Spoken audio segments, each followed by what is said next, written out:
Order! Order! You are an incorrigible delinquent at times.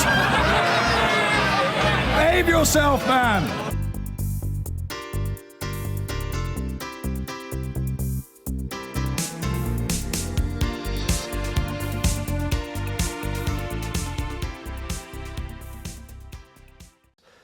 Liz Truss, the leader of the opposition wants a pause on universal credit because of problems.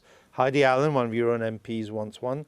Sir John Major has called for one, ex-Tory Prime Minister. Many public sector bosses, advice services, citizens' advice, other MPs, even Frank Field, who's not known to be a soft touch on some such matters. Why not? Because the policy is working. You know, it's being rolled out gradually. This is not a big bang. It was designed to be rolled out slowly across the country.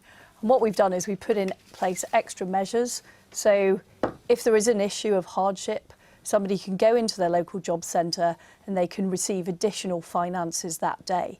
But the whole point of universal credit is we are mirroring the way that jobs pay people, that they're paid on a monthly basis, and that helps people get into that regular habit of being employed, of living. That's the general. I understand the general case for it, but it's the rollout problems that seem to be causing difficulties. People getting into rent arrears because they're not getting the money. I mean, the Work and Pension Secretary was asked to give a guarantee that no family would go hungry this Christmas because of delays in rolling out the UC system. He could not give that. He wouldn't give a guarantee. That suggests that there are problems. Well, first of all, the Prime Minister made the point that after people have been on the system for several months, that those arrears are reducing, which shows it is working over time. But this is the point about hardship payments and getting the message across to people claiming universal credit, that if they do face an issue, if their family faces an issue, the local job centre do have discretion to give those additional payments to make sure people don't suffer the hardship you're talking about. But it Andrew. all adds to their problem, isn't it? I mean, here you've got people challenging lives in many cases, a lot of things to worry about, particularly making ends meet. They've got a new credit system they've got to get to grips with. And now you're saying, oh, well, if that doesn't quite work, they should ask for additional payments and they could be at the mercy of the people who are handing them out. You're putting more burden on people who could really do with less burden. Well, what's happened is for decades people have been left on the scrap heap and not able to have that opportunity to go into work. We've now got a record number of people into work. In fact, the biggest growth in employment has been amongst the lowest income earners. But you're not answering the question that I asked. I am answering a question because... No, you're speaking in generalities.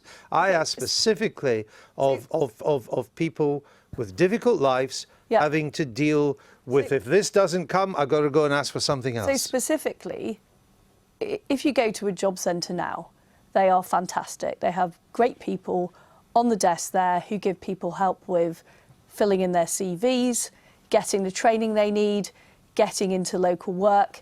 If there are hardship issues, providing that extra financing and funding. The Prime Minister today talked about how those frontline workers, I mean, I was incredibly impressed when I visited my local job centre and saw what they actually do. We're much more interventionist now about helping people. So rather than just paying money and leaving people on the scrap heap, which is what's happened in the past, we're now giving them active help to get into work. And it is working. You can see that by the record employment rate. Well, except that we've had examples of people falling into rent arrears and being able to make payments because the universal credit rollout hasn't worked the way it should. And then you call up to try and get things right, and you're charging people at the lower end of the income scale 55 pence a minute. But people report regularly to the job centre. That's where they can get the help. If you call on a mobile phone, you're charging 55 pence a minute. Well, I would encourage people to visit the job centre, go in and get the advice. Right, but these are people who've got kids to look after. They can't afford sort of nannies or help to look after them. Phoning may be the only way. They've got people visiting, to plumbers, whatever. Just the normal things of life. So getting on the phone is quite important. Now, if it's a landline, it's cheaper. I understand that. But many people now don't have landlines because you save, again, if you're counting the pennies, you save on the rental from a landline and you get as cheap as possible mobile deal. and you're charging them 55 pence a minute. Why are you doing it? Because this is what I'm saying. We're moving to a new model of the way we support people. It's much more interventionist. It's much more about helping people get into work. Right. By That's charging why the them, job centre. why are you charging them 55 pence a minute to call up and try and get their universal credit payments fixed? Well, I don't know the details of the call line, and as you've said, it's more affordable if you ring up the landline. But lots of people don't have landlines these days. The fundamental model is that people go into their local job centre, they get that advice and support, and they can receive those additional payments if that's what needed. And that's what people want. They want face-to-face advice, I'm not arguing about the Andrew. principle. That would be another debate. But you do sometimes wonder if the government knows what it's doing. Well, It's charging recently? students who are paying back loans over 6%. Nobody else is paying 6% interest these days when the basic rate is 0.25. And now you're charging people on welfare 55 pence a minute.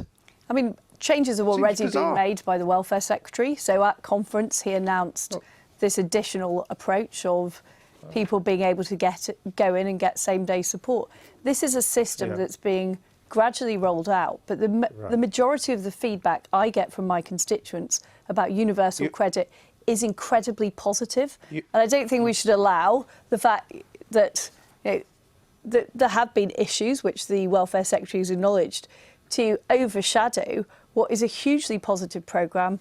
There is very positive feedback about it. You're the Chief Secretary of the Treasury. You're in charge of the money. You count the money. Will you speak to the Work and Pensions Department about these phone charges? I speak to the Work and Pensions Department all the time Yeah, but about that's their not budget. what I asked you. Will you speak to them about this? I mean, it's sure at the David top end, Gork. but sometimes calling things, you get put on, I had experience this morning of calling something, you get put on hold. So very quickly you are racking up the money. Would you like to speak to them about doing something about it? Well, I'm sure David Gork is looking, as we roll out universal credit, about how to give people the best possible service. But the reason we're doing that is that we want to help people get into work. That is working. It's been the huge success of our welfare policy over the last 7 years. And that adjustment of people getting on to being paid monthly is really important. All right. So we don't just have one group of people who've been left behind. Laura. I think universal credit already is and will continue to be quite a big political problem for the government. I don't think there's any question about that, not just because of Labour MPs, but every MP really in the House of Commons, or most of them certainly, have stories about constituents coming to them on the edge because of this sort of cliff edge of people moving from one system to another. Now remember, nobody really disagreed with the principle of universal credit, but when it was designed by Ian Duncan Smith, it was designed with the expectation that sort of be enough money in the system to smooth this out. And of course, over time, money was taken out under George Osborne as the Chancellor. So now it's happening when there sort of isn't money around the edges to smooth this for people. And I think by picking up on the cost of the phone line, Jeremy Corbyn there seized on something that's very easily understandable. Yes. That many people would think, hang on a minute, that's a bit rum. 55p for people who are already in a very hard-pressed situation. And I think by using that easily understandable fact about this, rather than talking about the intricacies of the benefit system, he will have given a fresh sort of energy to this whole debate, I think. I've been getting away with